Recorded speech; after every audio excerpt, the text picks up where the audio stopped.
Sorry sorry, एक second बेटा।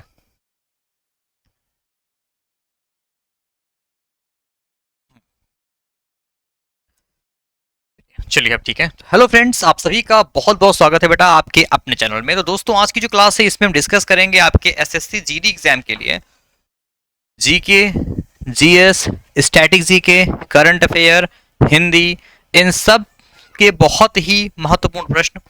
बेटा जो क्लास है इसको हम आशा करेंगे आप लोग शेयर करेंगे, सपोर्ट करेंगे और अपने क्लास में ज़्यादा से ज़्यादा बच्चों को लाइव लेकर के भी आएंगे। चलिए दोस्तों, शुरू करते हैं हम आपकी इस क्लास को और देखते हैं आज का पहला क्वेश्चन। अगर आप सबको क्लास अच्छी लगे, पसंद आए तो लाइक करिएगा, लेकिन इससे पहले आप सब लोग क्लास को अपने शेयर जरूर कर दें। ओके, चलिए बेटा आपका पहला प्रश्न आपके सामने हम ओपन करने जा रहे हैं। क्लास को सब लोग मिलकर के अपने शेयर कर दीजिए, क्लास को शेयर करिए, सपोर्ट करिए। चलिए पवन सिंह, गुड इवनिंग बेटा। बहुत ही आसान प्रश्न के साथ में बेटा क्लास की शुरुआत हुई है। प्रश्न है, हिरोशिमा और नागासाकी पर एटम बम, जय बालाजी बेटा, जय बालाजी। तो हिरोशिमा और नागासाकी पर एटम बम कब गिराए गए थे? ऑप्शंस आपके सामने, जो कि बहुत ही आसान क्वेश्चन है, फटाफट से बताइए। तो अगर हम बात करेंगे इस क्वेश्चन के आंसर की, तो इस क्वेश्चन का right answer option number A हो जाएगा, 6 से 9 अगस्त 1945 को। क्लियर? तो जिनका भी आंसर ऑप्शन नंबर ए आया है बिल्कुल सही उत्तर है। ओके चलिए, हाँ भाई। अगला क्वेश्चन है कि प्राचीन रोमन वासियों का सबसे अधिक योगदान किस क्षेत्र में है? चलिए, तो कानून, धर्म, साहित्य या चित्रकारी? बेटा बताइए कि प्राचीन रोमन वासियों का सबसे अधिक योगदान जो है किस क्षेत्र में है, फटाफट से बताइए।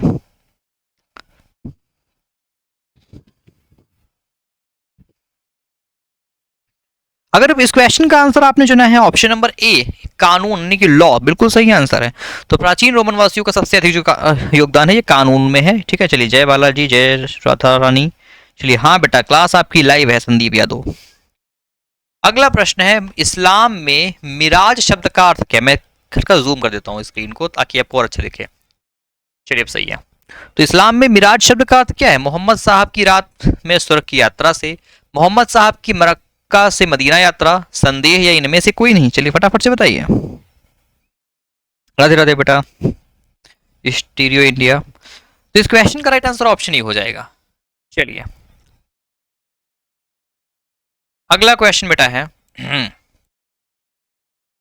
एक सेकेंड।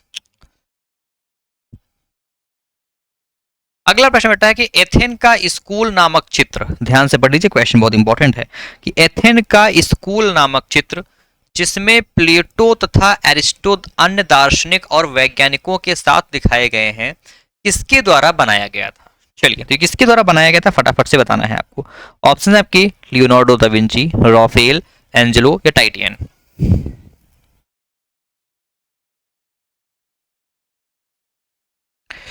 इस क्वेश्चन का राइट आंसर हो जाएगा ऑप्शन नंबर बी, राफेल। चलिए, जिनका भी आंसर इसमें ऑप्शन नंबर बी आया हुआ है वो हमारा इस क्वेश्चन का बिल्कुल सही उत्तर है। ठीक है ना? चलिए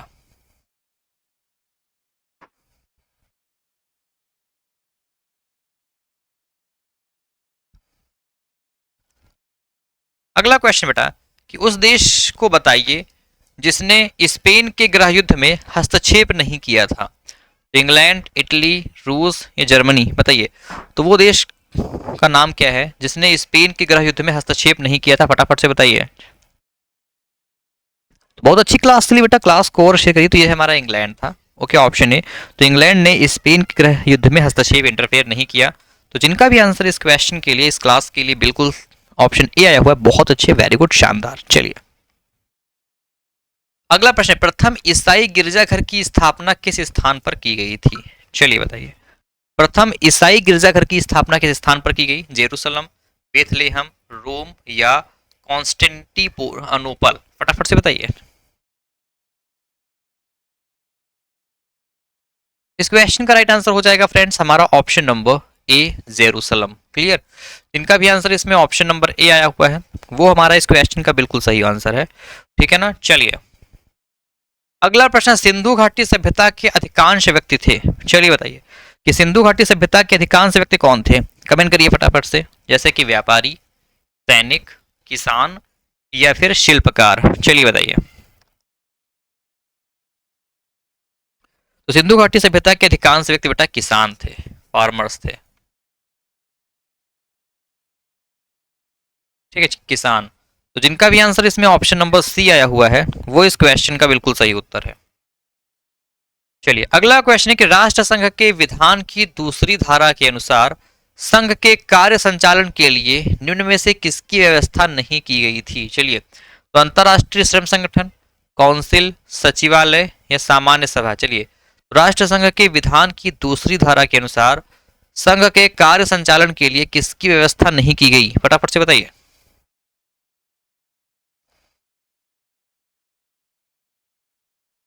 अगर हम बात करें इस क्वेश्चन के आंसर की, तो जिनका भी आंसर ऑप्शन नंबर ए आ रहा है अंतरराष्ट्रीय श्रम संगठन, बिल्कुल सही आंसर है। तो जिनका भी आंसर इसमें ऑप्शन नंबर ए आया हुआ है वो हमारा इस क्वेश्चन का बिल्कुल सही उत्तर है। चलिए अगला क्वेश्चन है कि द्वितीय विश्व युद्ध के युद्ध अपराधियों का विचारण यानी कि ट्रायल निम्नलिखित में से किस स्थान पर किया गया था। चलिए, तो द्वितीय विश्व युद्ध के युद्ध अपराधियों का विचारण यानी कि ट्रायल जो है यह किस स्थान पर किया गया। तो न्यूरेमबर्ग, गेटिसबर्ग, पीटर्सबर्ग, ये पेट्सबर्ग। चलिए बताइए।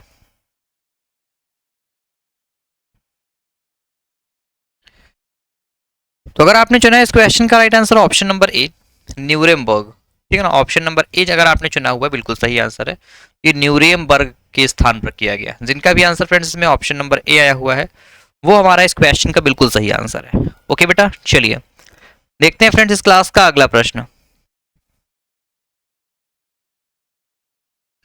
अगला क्वेश्चन है कि निम्नलिखित में से कौन सी एजेंसी या संगठन संयुक्त राष्ट्र संघ से संबंधित नहीं है। चलिए, universal postal union, international finance corporation, world meteorological organisation, ये international confederation of free trade union. चलिए, तो इनमें से कौन सी एजेंसी या संगठन संयुक्त राष्ट्र संघ से संबंधित नहीं है, बताइए।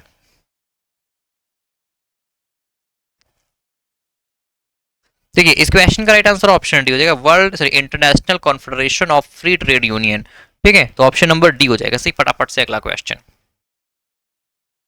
हाँ, अगला प्रश्न क्या कहता है कि यदि राज्य नीति निर्देशक सिद्धांत का सही से पालन नहीं कर रही है तो आम नागरिक किस न्यायालय में जा सकती है। उच्च न्यायालय, उच्चतम न्यायालय, सत्र न्यायालय या किसी न्यायालय में नहीं। यदि राज्य नीति निर्देशक सिद्धांत का सही से पालन नहीं कर रही है तो आम नागरिक किस न्यायालय में जा सकती है। सॉरी, ऑप्शन नंबर डी, इनमें से कोई नहीं। चलिए अगला क्वेश्चन है बेटा कि राष्ट्रपति वित्तीय आपातकाल संविधान के किस अनुच्छेद के तहत लगा सकता है। चलिए, अनुच्छेद 350, अनुच्छेद 352, अनुच्छेद 360 या अनुच्छेद 370, बताइए। राष्ट्रपति वित्तीय आपातकाल संविधान के किस अनुच्छेद के तहत लगा सकता है, बताइए।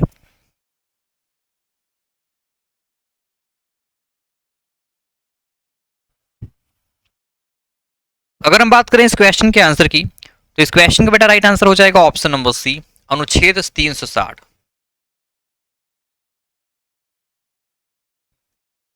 ओके, तो जिनका भी आंसर बेटा ऑप्शन नंबर सी आ रहा है वो इस क्वेश्चन का बिल्कुल सही आंसर है। चलिए अगला प्रश्न है, भारत में हिंदी की सही स्थिति क्या है। चलिए, तो भारत की राष्ट्रीय भाषा, राज्य और केंद्र के बीच संचार की भाषा, भारत संघ की आधिकारिक भाषा, भारत और राष्ट्रीय और आधिकारिक भाषा। चलिए, तो भारत में हिंदी की सही स्थिति क्या है, चलिए फटाफट से बताइए।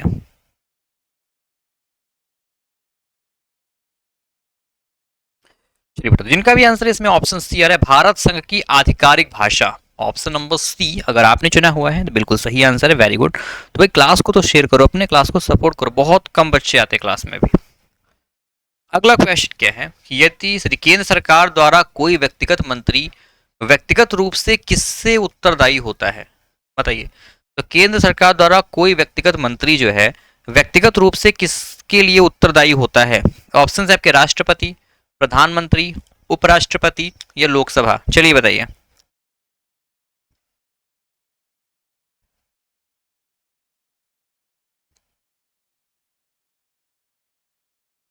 चलिए अगर हम बात करें इस क्वेश्चन के आंसर की, तो जिनका भी आंसर इसमें ऑप्शन नंबर ए आया होगा, राष्ट्रपति। ओके, चलिए, तो जिनका भी आंसर इसमें ऑप्शन नंबर ए आ रहा है बिल्कुल सही उत्तर है। ठीक है ना, राष्ट्रपति। चलिए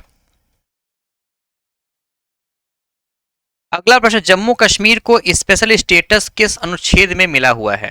तो अनुच्छेद 356, अनुच्छेद 364, अनुच्छेद 370 या अनुच्छेद 375? चलिए, तो जम्मू कश्मीर को स्पेशल स्टेटस जो है किस अनुच्छेद में मिला हुआ है, फटाफट से बताइए।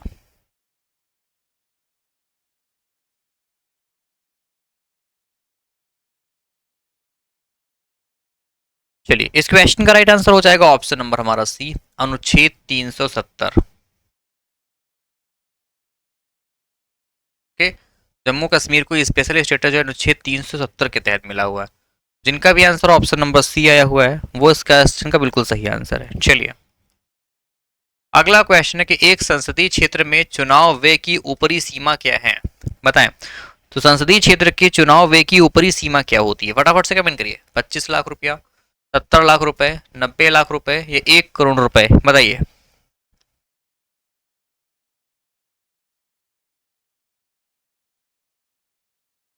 इस क्वेश्चन का राइट आंसर ऑप्शन बी हो जाएगा 70 लाख रुपए। ओके, जिनका भी आंसर इसमें ऑप्शन नंबर बी आ रहा है वो सही आंसर है। चलिए, अगला प्रश्न है, भारत के संविधान में 9वीं अनुसूची कब जोड़ी गई? 1951, 1954, 1959, 1961? चलिए, भारत के संविधान में 9वीं अनुसूची कब जोड़ी गई थी, बताइए।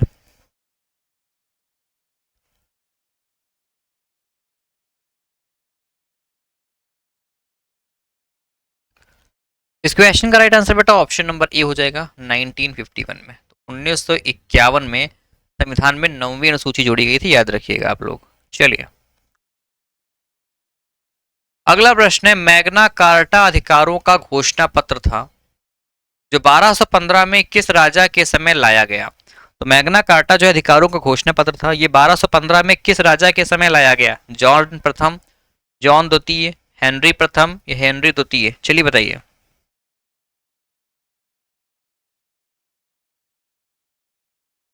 ऑप्शन नंबर बी, जॉन द्वितीय।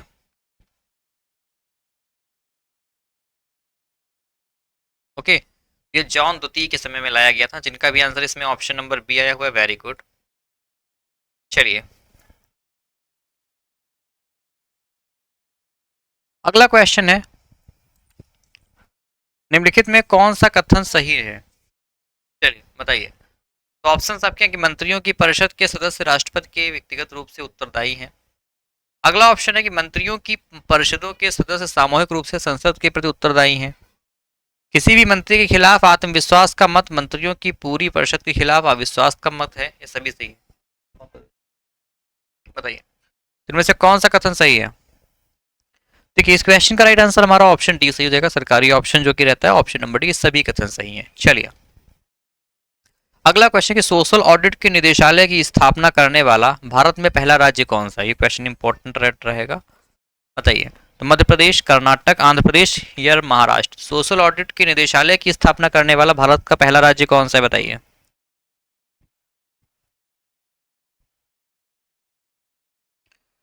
इस क्वेश्चन का राइट आंसर हो जाएगा ऑप्शन सी, आंध्र प्रदेश। ठीक है, ऑप्शन सी अगर आपने चुना हुआ है इस क्वेश्चन का आंसर, ठीक है, तो ये सही आंसर है। चलिए देखते हैं अगला क्वेश्चन। अब अगला प्रश्न है, एल नीनो का निर्माण किस महासागर में होता है? तो हिंद महासागर, प्रशांत महासागर, अटलांटिक महासागर या आर्कटिक महासागर? चलिए बताइए कि एल नीनो का निर्माण किस महासागर में होता है, कमेंट करिए।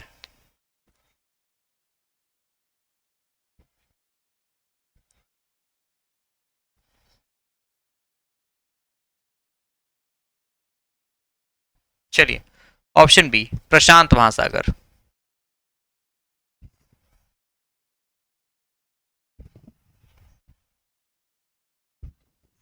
चलिए, जिनका भी आंसर इसमें ऑप्शन नंबर बी आ रहा है वो सही आंसर है। एल नीनो का निर्माण किस महासागर में बेटा होता है? तो प्रशांत महासागर में होता है। ठीक है ना। चलिए, अगला प्रश्न है कि ओसेतिया नामक विवादित क्षेत्र किन दो देशों के बीच स्थित है? चलिए फ्रेंड्स बताइए, ओसेतिया नामक जो विवादित क्षेत्र है ये किन देशों के बीच स्थित है, फटाफट से बताइए। ये रूस और जॉर्जिया के मध्य स्थित है। जिनका भी आंसर ऑप्शन सी है, वेरी गुड। ओके बेटा, तो यह रूस और जॉर्जिया के मध्य स्थित है। चलिए, अगला क्वेश्चन है कि अश्व अक्षांश निम्नलिखित में से किस अक्षांश में स्थित है? तो 20 से 25 डिग्री उत्तर व दक्षिण, 30 से 35 डिग्री उत्तर व दक्षिण, 25 से 30 डिग्री उत्तर व पूर्व, ये 30 से 35 डिग्री केवल दक्षिण। तो अश्व अक्षांश किस जो है सॉरी अश्व अक्षांश किस अक्षांश में स्थित है बताइए फटाफट से। बेटा ये 30 से 35 डिग्री जो है उत्तर दक्षिण में है, ऑप्शन बी हो जाएगा सही। चलिए अगला प्रश्न, संयुक्त राष्ट्र कन्वेंशन के समुद्री कानून के अनुसार तटीय देश किस सीमा तक सागरों में किस सीमा तक तेल व गैस का दोहन कर सकते हैं? तो ये जो रूल है इसके अकॉर्डिंग लगभग 350 मील तक कर सकते हैं। चलिए अगला क्वेश्चन फटाफट से, विश्व में कुल कितने उष्णकटिबंधीय चक्रवाती तूफान चेतावनी केंद्र स्थित हैं?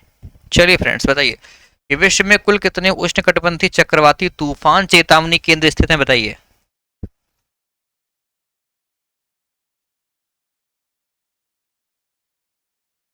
ऑप्शन नंबर बी हो जाएगा सही, 6 स्थित है। कितने? 6। चलिए अगला प्रश्न है, एरीट, सर्क, ग्रुव व मोरेन इत्यादि स्थलाकृतियां किससे संबंधित हैं? चलिए तो हिमनदी गतिविधियां, फ्लूवियल गतिविधियां, ज्वालामुखी गतिविधियां या अपरदानात्मक गतिविधियां। एरीट, सर्क, ग्रुव व मोरेन ये स्थलाकृतियां किस क्षेत्र से संबंधित है बताइए।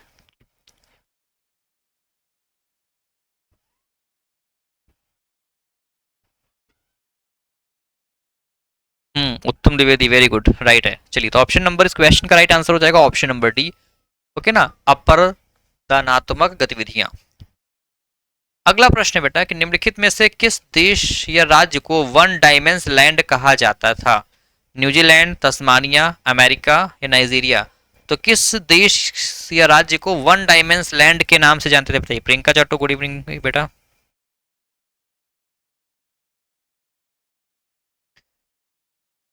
अगर इस क्वेश्चन का राइट आंसर आपने ऑप्शन बी चुना है, तस्मानिया सही आंसर है। तो किस देश को या राज्य को वन डायमेंस लैंड कहते थे? तो तस्मानिया को। अगला प्रश्न बेटा, रबात निम्नलिखित में से किस देश में स्थित है? तो बेनिन, अल्जीरिया, मोरक्को, स्विट्जरलैंड। बताइए रबात, तो रबात किस देश में स्थित है जरा बताइए फटाफट से हमको भी।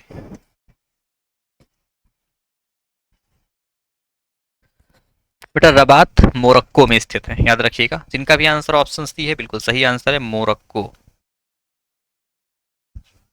मोरक्को जिनका भी आंसर इसमें ऑप्शन नंबर सी आया हुआ है, वेरी वेरी गुड। चलिए बहुत अच्छे, देखते हैं इस क्लास का हम फ्रेंड्स। अब अगला प्रश्न, सब लोग क्लास को शेयर कर दीजिए अपने, प्लीज सब लोग क्लास को अपने सपोर्ट करिए। ओके, और क्लास को अपने शेयर करिए। चलिए हम देखते हैं इस क्लास का फ्रेंड्स अगला प्रश्न।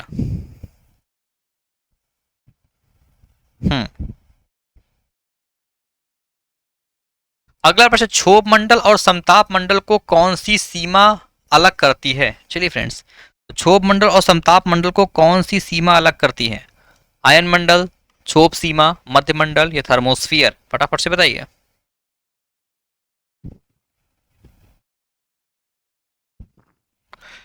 अगर हम बात करें इस क्वेश्चन के आंसर की, क्षोभ मंडल और समताप मंडल को कौन सी सीमा अलग करती है, तो याद रखिएगा ये क्षोभ सीमा अलग करती है। जिनका भी आंसर इसमें ऑप्शन नंबर बी आया हुआ है, वेरी गुड, क्षोभ सीमा। चलिए देखते हैं इस क्लास का फ्रेंड्स फटाफट से अगला प्रश्न।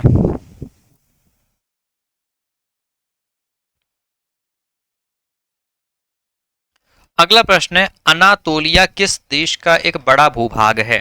फटाफट से बताइए बेटा। चलिए तो अनातोलिया किस देश का एक बड़ा भूभाग है? फटाफट से बताइए।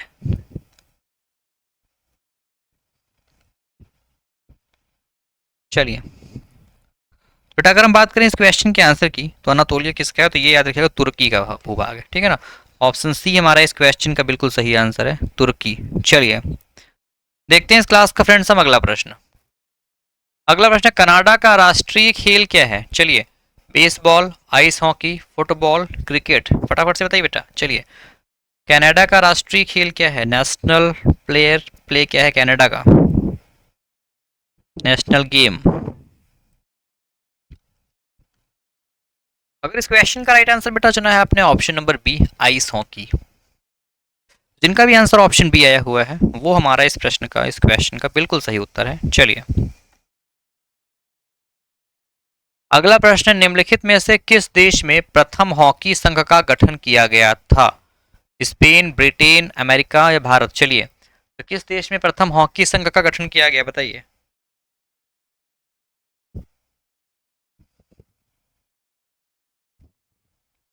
Option number B, Britain. तो ब्रिटेन ने 1876 में हॉकी संघ बनाया था। तो जिनका भी आंसर इसमें ऑप्शन नंबर बी हमारा आया हुआ है, वो बेटा सही आंसर है। ठीक है, चलिए ले चलते हैं आपको अब आगे इस क्लास के फटाफट से अगले प्रश्न की तरफ। चलिए,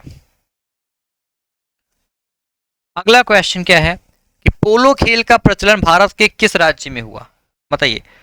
तो पोलो खेल का प्रचलन किस राज्य में हुआ, फटाफट से बताइए। ऑप्शंस क्या हैं आपके? बिहार, मणिपुर, असम, कर्नाटक।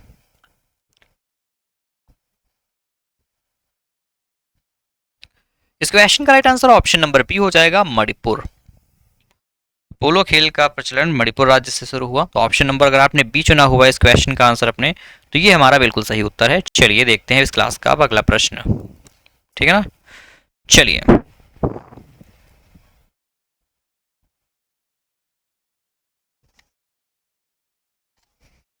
चलिए फ्रेंड्स, आपका अगला प्रश्न है, भारत में पोलो खेल का प्रचलन किसने प्रारंभ किया? चलिए, हमने राज्य डिस्कस किया बेटा। अब भारत में पोलो खेल को किसने शुरू किया, ये आपको बताना है। तो तुर्क, पुर्तगाली, यूनानी या मंगोलियन? चलिए बताइए।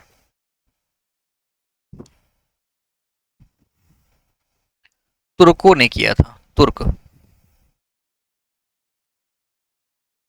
चलिए, ऑप्शन ए। अगला प्रश्न क्या है कि पोलो में प्रत्येक पक्ष में खिलाड़ियों की संख्या कितनी होती है? 3 खिलाड़ी, 2 खिलाड़ी, 4 खिलाड़ी, 9 खिलाड़ी? तो 4 खिलाड़ी होते हैं प्रत्येक पक्ष में, टोटल 8 होते हैं। अगला प्रश्न, किस भारतीय मुक्केबाज ने 2008 बीजिंग ओलंपिक्स के मिडिल वेट वर्ग में कांस्य पदक जीता था? तो ये जीता था विजेंद्र सिंह जी ने। ऑप्शन ए हो जाएगा सही। चलिए, अगला प्रश्न है, स्वतंत्र भारत के लिए व्यक्तिगत रूप से पहला ओलंपिक पदक किसने जीता? बहुत अच्छा क्वेश्चन है, फटाफट से बताइए कि स्वतंत्र भारत के लिए व्यक्तिगत रूप से पहला ओलंपिक पदक किसने जीता? ध्यानचंद, केटी जाधव, मिल्खा सिंह या हरिश्चंद्र बिरजदार? अगर आपने चुना है अपना आंसर ऑप्शन बी, के डी जाधव, सही आंसर है। ऑप्शन नंबर बी अगर आपने चुना हुआ है इस क्वेश्चन का आंसर, ये सही आंसर है। चलिए देखते हैं अगला प्रश्न। अगला प्रश्न, ओलंपिक चिन्ह का क्या अर्थ है, बताइए। चलिए, ओलंपिक चिन्ह का क्या अर्थ है? खेलने की ललक, चैलेंज, निरंतरता या अखंडता? ऑप्शन सी बेटा, बहुत बार पूछा भी गया इस क्वेश्चन को एग्जाम में, तो ऑप्शन सी जिनका भी आंसर आया हुआ है वो सही आंसर है, ऑप्शन सी। चलिए, तो बहुत शानदार क्लास चल रही है बेटा आपकी। अगला प्रश्न है, किस देश में पहला आधुनिक ओलंपिक खेल आयोजित किया गया था? चलिए, तो किस देश में पहला आधुनिक ओलंपिक खेल आयोजित किया गया था? यूनाइटेड किंगडम, ग्रीस, स्पेन या चीन? फटाफट से बताइए, बहुत शानदार क्लास चली, वेरी गुड। अगर हम इस क्वेश्चन के बेटा आंसर की बात करेंगे कि किस देश में पहला आधुनिक ओलंपिक खेल आयोजित किया गया था, तो याद रखिए कि ग्रीस में किया गया था। कब किया गया था? तो 1896 में किया गया था बेटा। कब? 1896 में किया गया। जिनका भी आंसर ऑप्शन बी है, वेरी वेरी गुड। चलिए देखते हैं अगला प्रश्न, बहुत शानदार क्लास चल रही है। अगला प्रश्न, ओलंपिक में महिला मुक्केबाजी में कांस्य पदक जीतने वाली प्रथम भारतीय महिला कौन है? चलिए, ओलंपिक में महिला मुक्केबाजी में कांस्य पदक जीतने वाली प्रथम महिला कौन है? ये मैरी कॉम जी हैं। ऑप्शन नंबर डी हो जाएगा सही, वेरी वेरी गुड। चलिए, मैरी कॉम। चलिए बेटा, तो बाछे खिलने से आशय, आपकी जीके जीएस करंट साइंस के क्वेश्चंस खत्म हो चुके हैं, हम अपने हिंदी डिस्कस कर रहे हैं। चलिए, तो बाछे खिलना का अर्थ क्या होता है? फसल में फलियां आ जाना, अत्यंत प्रसन्न होना, काम पूरा हो जाना या खिलखिलाकर हंसना? बाछे खिलना अर्थात अत्यंत प्रसन्न होना। जिनका भी आंसर इसमें ऑप्शन नंबर बी है, ऑप्शन नंबर बा या ऑप्शन नंबर दो, जो भी आप कर रहे हैं, ठीक है, very good. Option B, B, दो दो, बाबा, वेरी गुड। चलिए, अगला प्रश्न, काम बिगड़ जाने के बाद पश्चाताप करना व्यर्थ है, हेतु उपयुक्त लोकोक्ति है। चलिए, तो का वर्षा जब कृषि सुखाने, एक पापी सारी नाव डुबोता है, नहीं विष बेल अमी फल पुरही, या अब पछताए होत का जब चिड़िया चुग गई खेत? अब पछताए होत क्या जब चिड़िया चुग गई खेत, है ना? तो ये हो जाएगा ऑप्शन नंबर डी। चलिए, का वर्षा जब कृषि सुखाने का अर्थ क्या होता है? अवसर निकलने के बाद जो है काम में आना। ओके, अगला प्रश्न, नानी कुंवारी मर गई नवासे के नो नो ब्याह लोकोक्ति का अर्थ है। चलिए भैया बताइए, इसका आंसर कौन करेगा? इसका होता है बेटा व्यर्थ शेखी बघारने वाला, ऑप्शन ए। ठीक है ना। चलिए अगला प्रश्न है, बालू से तेल निकालना मुहावरे का अर्थ है। चलिए बेटा बताइए, बालू से तेल निकालना इस मुहावरे का अर्थ क्या होता है? जरा बताइए हमको फटाफट से। शीघ्र नष्ट होने वाली वस्तु, असंभव काम करना, पूर्णतः स्वस्थ होना, या बहुत साधन संपन्न होना। चलिए, बालू से तेल निकालना इस मुहावरे का अर्थ क्या होता है? तो बालू से तेल निकालना अर्थात क्या होता है बेटा? असंभव काम करना। जिनका भी आंसर इसमें ऑप्शन नंबर बी आया हुआ है वो सही आंसर है। बालू से तेल निकालना अर्थात असंभव काम करना। चलिए देखते हैं मेरे शेरों अगला प्रश्न। प्रश्न अगला है, कुछ ना कुछ बुराई सब जगह होती है।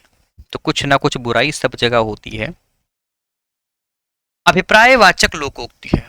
तो इस लोकोक्ति का अर्थ क्या होगा बताइए। चलिए, तो इस लोकोक्ति इसमें कौन सी बैठेगी सही? तो इसका होता है बेटा कि काबुल में क्या गधे नहीं होते। चलिए क्या हो जाएगा कि काबुल में क्या गधे नहीं होते। चलिए अगला प्रश्न है, गले के नीचे उतरना मुहावरे का अर्थ है। मेरे बच्चों बताइए, गले के नीचे उतरना इस मुहावरे का अर्थ क्या होता है? पचाना, हो जाना, हजम करना, या समझ में आना। बताइए। चलिए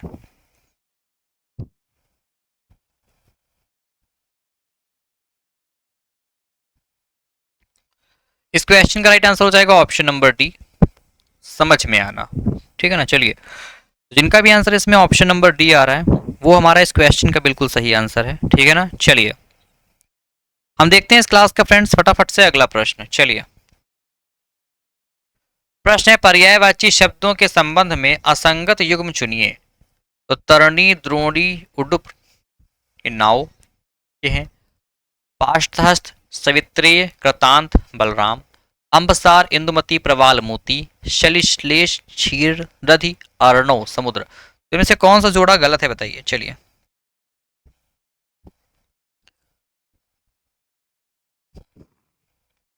ये बेटा पाशहस्त, सवित्रेय, कृतांत, ऑप्शन बी है, ये गलत है। चलिए प्रश्न अगला है, असंगत का चुनाव कीजिए। चलो भैया इसे बताओ कौन सा गलत है हमारा, फटाफट से बताइए।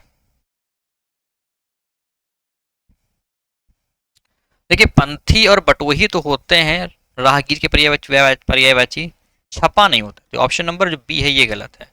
बाकी ये बाग के वाटिका, गुलशन बगीचा बाग के हैं। ठीक है ना। माधव, पिगमित, कुसुमकर, भगवान कृष्ण भी कह सकते हैं इनको। ठीक है ना।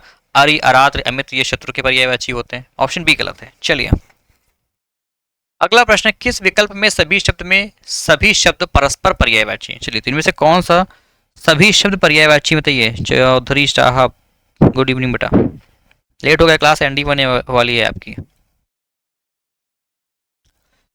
तो ऑप्शन नंबर इसमें हमारा सी सही जगह, धनंजय, पार्थ, कौनते, गुड़ाकेश, ऑप्शन सी। चलिए अगला प्रश्न, निम्न में से किस विकल्प के सभी शब्द पर्यायवाची नहीं हैं? अब क्या पूछा गया है, कौन से शब्द परस्पर पर्यायवाची शब्द नहीं है? अंबिका, गौरी, शची, पुलोजमा, चंडी, कालिका, सिंधुजा, गिरा। सिंधुजा गिरा, ऑप्शन डी, ऑप्शन द। चलिए प्रश्न अगला, किस विकल्प में सभी शब्द पुत्र के पर्याय हैं? चलिए फ्रेंड्स किस विकल्प में सभी शब्द जो है पुत्र के पर्यायवाची हैं? फटाइए बताइए फटाफट से।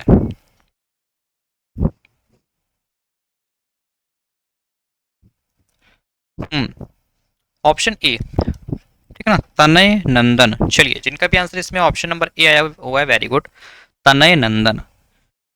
तो चलिए बेटा जो आज की हमारी क्लास है इसमें इतने ही क्वेश्चंस हैं। तो हम आशा करेंगे क्लास के क्वेश्चंस आप सबको बहुत अच्छे लगे होंगे। तो जिन भी बच्चों ने क्लास को लाइक नहीं किया क्लास को लाइक कर दें।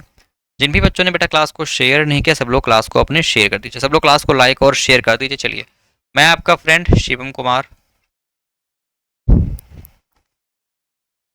मिलता हूँ बेटा जो है अब आपसे जो है आपकी नेक्स्ट क्लास में। ठीक है ना। चलिए तो तब तक के लिए आप सब लोग बेटा अपना ख्याल रखें, सेफ रहें, पढ़ाई करते रहें। Take care friends, bye bye.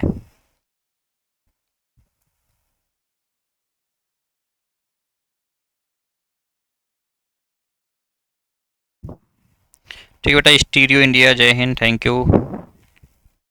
Okay बेटा, टेक केयर, बाय बाय।